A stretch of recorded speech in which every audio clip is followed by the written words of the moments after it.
آج اسٹیبلشمنٹ کے وفادار کو وفادار کہا جاتا ہے اور پاکستان کے وفادار کو غدار کہا جاتا ہے۔ تم نے جن لوگوں سے میرے خلاف بیان دلوائے، یہ کرائے کے باکو، یہ جو بولتے رہے ہیں، یہ سارے کے سارے جس زبان سے بولتے رہے ہیں، اسی مسئلے پر مکالمہ شروع کریں، گالی کیوں دیتے ہو؟ میرے دفاع کو اب کاؤنٹر کیا جا رہا ہے کہ ہندوستان میں تو جب بنگال میں آپ سرنڈر کر رہے تھے اس کا انڈیا پہ کیا اثر تھا، اس وقت ہندوستان کو کیا پیغام دے رہے تھے؟ تمہیں شرم نہیں آتی اس قسم باتیں کرنے پر؟ جمعیت علماء اسلام پبلک سے کیا بات کہتی رہی ہے؟ ہم نے کیا بندوق سے اپنے کارکن کو دور نہیں رکھا؟ کیا ہم نے بندوق سے اپنی قوم کو دور نہیں رکھا؟ تو اندازہ لگائیں گزشتہ 4-5 سالوں سے جو خود جمعیت علماء اسلام کے اپنے 200 سے 250 اراکین کارکن جو ہیں، علماء اکابر، یہ شہید ہوئے ہیں۔ جب بحث چھڑتی ہے تو پھر بحث تو چھڑتی ہے جی۔ انڈیا نے ہم پہ حملہ کیا اور سب سے پہلے فضل الرحمان کھڑا ہو گیا اپنی فوج کو سپورٹ کرنے میں، اور جب آپ نے بہادری دکھائی تو میں آپ کے شانہ بشانہ کھڑا تھا۔ اور ہمارے ملک کے رکھوالے وہ اپنے شہریوں کے کردار کشی کرتے ہیں۔ وہ کہہ رہا ہے کہ مجھے اپنے ایس پی نے کہا کہ لشکر بناؤ اور دہشت گردوں سے لڑو۔ میں وزیرستان کا پڑوس میں ہوں، میں بنو کے پڑوس میں ہوں، میں لکی مورد کے پڑوس میں ہوں، میں ٹانک میں ہوں، میں ڈیرہ اسماعیل خان میں ہوں۔ وہاں قوموں کو نہیں کہا جا رہا کہ لشکر بناؤ، اور پھر لشکروں کو لڑایا۔ کوئی اور آ جائے گی، ایک یونٹ چلا جائے گا، دوسرا یونٹ آ جائے گا، لیکن مقامی آبادی تو وہی رہے گی، اور یہ بھی تو مقامی آبادی کے لوگ ہیں، وہیں کے لوگ ہیں۔ تو میں ان پہلوؤں کو سامنے رکھ کر بات کرتا ہوں، میں کسی کے خلاف بات نہیں کر رہا ہوتا۔ ان چیزوں کو ڈسکس کرنا چاہیے، اس پر مکالمہ ہونا چاہیے، اور میں پورے پبلک کا آپ کی وساطت سے، پوری دنیا کی پبلک کا، پورے پاکستان کے عوام کا شکر گزار ہوں کہ 90% آبادی نے ہمارے اس موقف کی حمایت کی ہے۔ یہ آغاز ہے کہ یا یہ انتہا ہے، اور یہ معاملہ کس طرف جائے گا، اور جو سیاست میں مداخلت کی روایتیں ہیں آخر ان کو کیوں کر روکا یا توڑا جا سکتا ہے؟ السلام علیکم جی مولانا صاحب۔ وعلیکم السلام۔ بسم اللہ الرحمن الرحیم، وصلی اللہ علی النبی الکریم وعلی آلہ وصحبہ وبارک وسلم۔ آصف نثار صاحب وہ کہتے ہیں نا جی کہ کب تم پر یہ راز کھلا، انکار سے پہلے یا کے بعد؟ تو آپ میری سال ہا سال سے تقریریں سنتے ہیں، میں اپنی قوم سے کیا کہنا چاہتا ہوں، میں اپنے کارکن سے کیا کہنا چاہتا ہوں، اور میں جہاں پہ کھڑا ہوں اس مناسبت سے بات کرتا ہوں۔ اگر میں اپوزیشن میں ہوں تو اپوزیشن مستقل ایک پلیٹ فارم ہے، جمہوری، پارلیمانی، آئینی، قانونی، اور اس پلیٹ فارم سے میری کیا ذمہ داری بنتی ہے، میں قوم کو کیا کہوں، میں اپنے کارکن کو کیا کہوں، یہ تمام تقریریں میری اسی حوالے سے ہوتی ہیں اور رہی ہیں۔ اور اب جو 2024 کا الیکشن ہوا، اور 2024 کے الیکشن میں جو کچھ ہوا اور اس کا جو ہم نے رد عمل دیا، بیش بہا آپ نے میری تقریر سنی ہیں، اور میرے خیال میں اس کے مضامین میں، میرے موقف میں کہیں پر کوئی ایسی بات نہیں ہے سوائے اس کے کہ کچھ چیزیں آگے ہوں، کچھ پیچھے ہوں، کچھ اس کے جملے، الفاظ، اس کی تعبیرات میں 19-20 کا فرق ہو، لیکن میسج ایک ہی ہوتا ہے۔ اب ظاہر ہے جی کہ مجھے اس عمر میں آ کر کوئی یہ سمجھائے کہ فوج کیا ہے، اور وطن اور سرحدات کے لیے اور ان کے حفاظت کے لیے ان کی قربانیاں کیا چیز ہیں، تو یہ طفل مکتب مجھے یہ چیزیں سمجھائیں گے؟ تو جو کچھ ہوا 48 گھنٹے تک کچھ نہیں تھا، معمول کے مطابق سیاسی عمل ہمارا جاری تھا، اور اس کے بعد یکدم سے انہوں نے میرے 1 گھنٹے کی ایک جملے کو اٹھا کے جو پیالی میں طوفان کھڑا کیا، تو یہ بدنیتی پر مبنی تھا۔ نہ اس میں شہداء کی توہین کا کوئی پہلو ہے، نہ خدا کرے کہ ہم اس قسم کی باتیں سوچنے لگ جائیں۔ اور اگر فوج کو یہ دعویٰ ہے کہ ہم دہشت گردی کے خلاف جنگ لڑ رہے ہیں، پبلک میں آپ جائیے تو شاید وہاں پر ان کی پالیسیوں اور اس کی حکمت عملی پر تو سوال اٹھ رہے ہوں، لیکن 2001 سے لے کر آج تک 25 سال پورے ہو رہے ہیں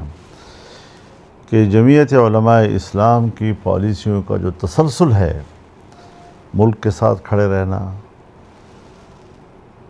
پارلیمنٹ کے ساتھ کھڑے رہنا، آئین کے ساتھ کھڑے رہنا، ملک کے جمہوری نظام کے ساتھ کھڑے رہنا، اور جو جہاں میرے اکابر نے ہمیں چھوڑا ہے وہیں سے ہم نے ان کے نقش قدم کو لیا اور آگے بڑھتے رہے ہیں۔ تو اس دوران میں جمعیت علماء اسلام پبلک سے کیا بات کہتی رہی ہے؟ ہم نے کیا بندوق سے اپنے کارکن کو دور نہیں رکھا؟ بالکل۔ کیا ہم نے بندوق سے اپنی قوم کو دور نہیں رکھا؟ کیا ہم نے بندوق کی سیاست کو غیر شرعی نہیں کہا؟ پاکستان کے اندر تو علماء کرام کا ایک اجماع ہے، اور اس کا تعلق تمام مکاتب فکر کے علماء کرام کے ساتھ ہے۔ وفاق المدارس العربیہ پاکستان، جمعیت علماء اسلام، جو علماء کرام کا سب سے بڑے پلیٹ فارمز ہیں، وہاں سے جو اجماعی رائے اٹھتی ہے اور جمعیت علماء اسلام پبلک میں اس کی ترجمانی کرتی ہے، اس پہ تو دو رائے ہی نہیں ہیں۔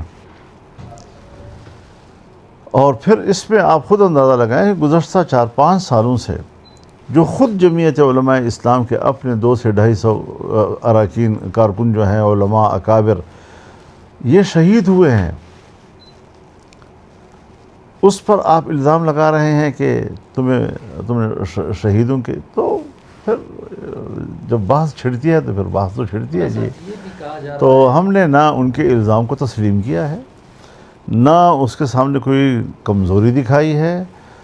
بڑے خود اعتمادی کے ساتھ میں سیاست کرتا ہوں، میری جماعت بڑے خود اعتمادی کے ساتھ سیاست کرتی ہے، اور یہ کون ہوتے ہیں جو ہمیں سیاست سکھلائیں گے اور ہمیں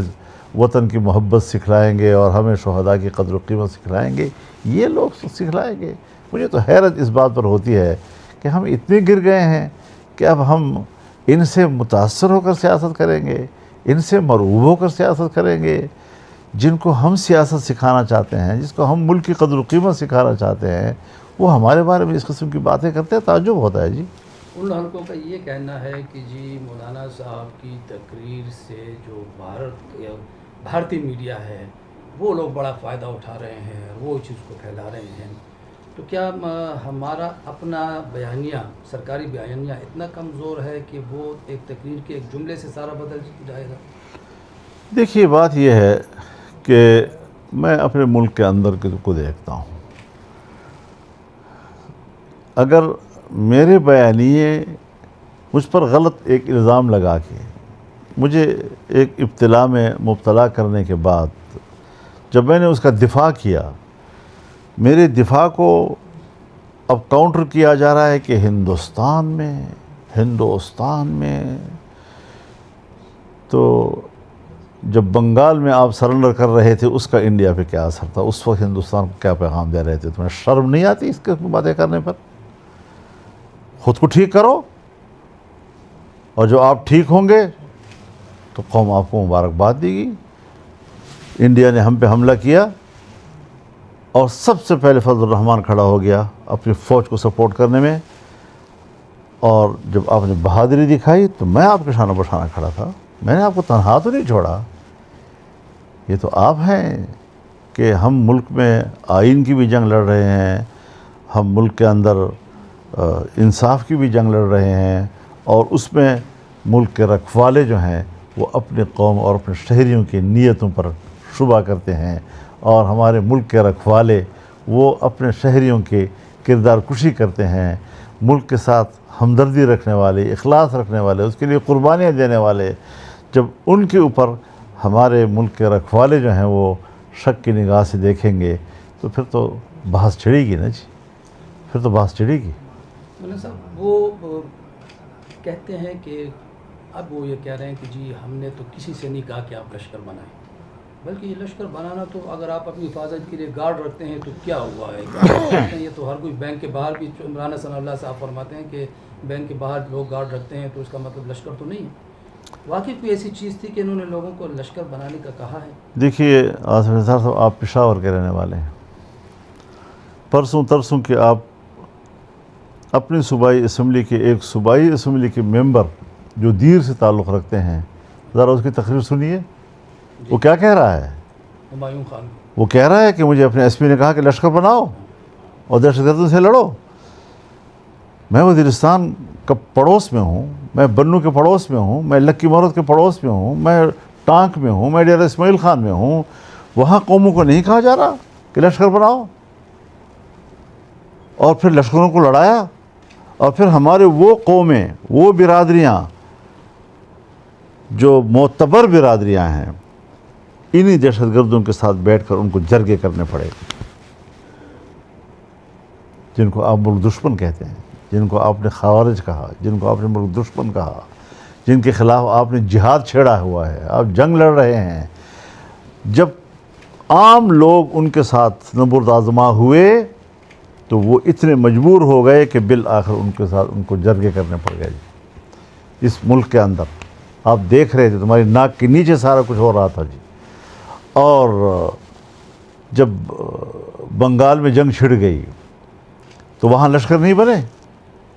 جماعت اسلامی کے البدر اور الشمس یہ لشکر تھے جو پبلک کے صفوں سے اٹھے نوجوان، اور وہ آپ کے ملک کے فوج کے ساتھ شانہ بشانہ لڑ رہے تھے۔ آپ تو سرنڈر کر کے آ گئے، 93,000 لوگوں کو قیدی کروایا، ذوالفقار علی بھٹو نے اس کو رہا کروایا، واپس آئے، اور آج بھی جب تک حسینہ واجد کی حکومت تھی، عوامی لیگ کی حکومت تھی، جماعت اسلامی کے لوگوں کو پھانسیاں نہیں مل رہی۔ یہ ہوتا ہے کہ جب آپ عوامی لشکر نکالتے ہیں اور فوج کہتے ہیں کہ تم نکلو اور تم نکلو، تو پھر وہ دشمنیاں نسلوں تک جاتی ہیں، اور 2-3 سال پہلے تک پھانسیاں جو ہے جماعت اسلامی کے لوگوں کو وہاں ملتی رہی ہیں۔ کس پاداش میں؟ کیونکہ فوج تو آ گئی، تو یہاں بھی کل فوج چلی جائے گی، فوج نہیں ہوگی، کوئی اور آ جائے گی، ایک یونٹ چلا جائے گا، دوسرا یونٹ آ جائے گا، لیکن مقامی آبادی تو وہی رہے گی،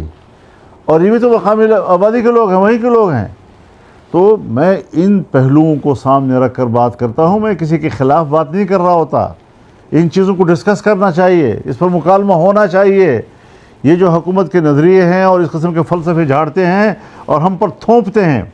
اس کے مقابلے میں میرا مکالمہ ہے، میری گفتگو ہے، اس کو آپ اس حوالے سے دیکھیں۔ میں کسی کے خلاف نہیں بول رہا،